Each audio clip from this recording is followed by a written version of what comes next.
doctor de la muerte. Todo empezó con una aguja, un pinchazo, un suspiro que se apagó demasiado pronto. Harold Shipman descubrió que la línea entre curar y matar era muy delgada y decidió cruzarla.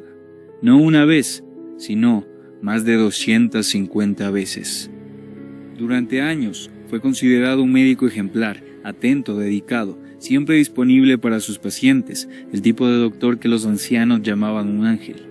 Pero aquel ángel llevaba en los bolsillos algo más peligroso que un estetoscopio, una carga de diamorfina. Shipman había perdido a su madre siendo adolescente, la vio morir lentamente de cáncer, y lo que más le impactó no fue la enfermedad, sino cómo la morfina aliviaba su dolor. Aquel fármaco, capaz de calmar el sufrimiento, también podía detener la vida sin dejar rastro. Años después, ya como médico, volvió esa sensación, el poder decidir quién vive y quién muere. Comenzó con ancianos, personas que confiaban ciegamente en él. Visitaba sus casas, conversaba unos minutos y luego decía con voz tranquila: solo un pequeño alivio para el dolor. Minutos después, el cuerpo se quedaba inmóvil. El doctor tomaba su libreta y escribía con precisión: causa de muerte, insuficiencia cardíaca. Firmaba con calma, guardaba la jeringa y se marchaba. Durante los años 80 y 90, en la tranquila ciudad de Hayden, Inglaterra, las muertes parecían una coincidencia. Gente mayor sin signos de violencia, con certificados médicos perfectamente legales. Nadie sospechaba del Dr. Shipman. ¿Cómo hacerlo?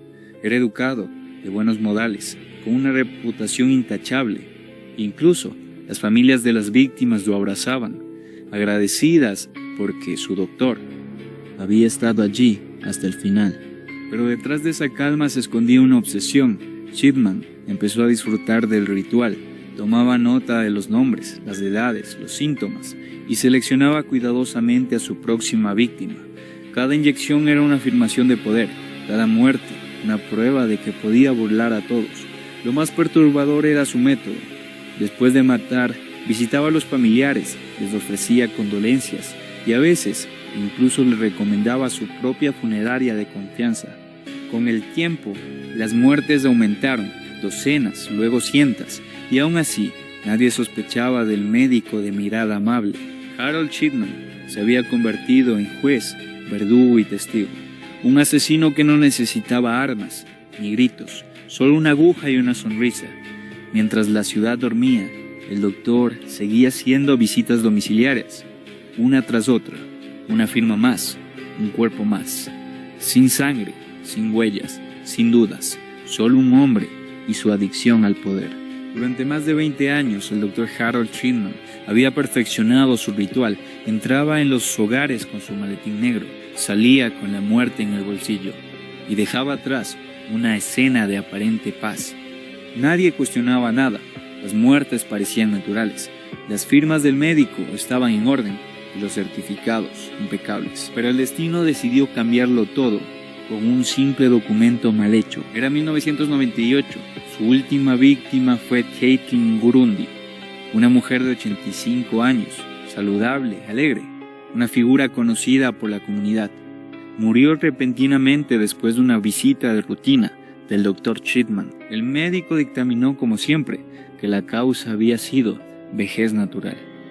Nada parecía extraño, hasta que la hija de Caitlin, una abogada, revisó el testamento. Algo no cuadraba. El documento recién redactado dejaba toda la herencia a Harold Shipman, ni una libra a la familia, ni una explicación lógica. La hija llevó el caso a la policía. Al principio nadie creía que un médico tan respetado fuera capaz de algo así, pero las pruebas empezaron a aparecer.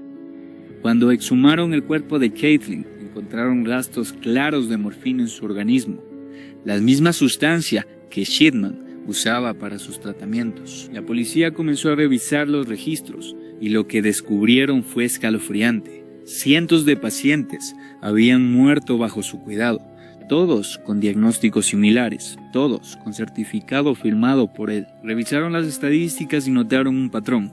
Las muertes ocurrían casi siempre poco después de una visita domiciliaria. El horario era idéntico. y muchas veces con testigos que recordaban haberlo visto salir tranquilo de las casas minutos antes del hallazgo. Cuando interrogaron a Shipman negó todo. Su tono seguía siendo el mismo, calmado, confiado, seguro. Creía que como siempre nadie podría probar nada, pero los investigadores no se detuvieron. La prueba definitiva fue cuando la policía confiscó su computadora personal y descubrió que había alterado las historias médicas de sus pacientes después de que murieran. Modificaba los registros para que parecieran que estaban enfermos antes del fallecimiento. Eso explicaba por qué todos los certificados parecían legítimos. Finalmente, en septiembre de 1998, Harold Shipman fue arrestado. Su mirada seguía fría, sin arrepentimiento, sin sorpresa. Solo una mueca leve, como si lo que le molestara no fue ser descubierto, sino que alguien hubiera interrumpido su obra. Durante el juicio, las cifras fueron más que palabras, más de 250 muertes confirmadas, todas firmadas por el mismo médico. Algunas estimaciones creen que pudieron ser más.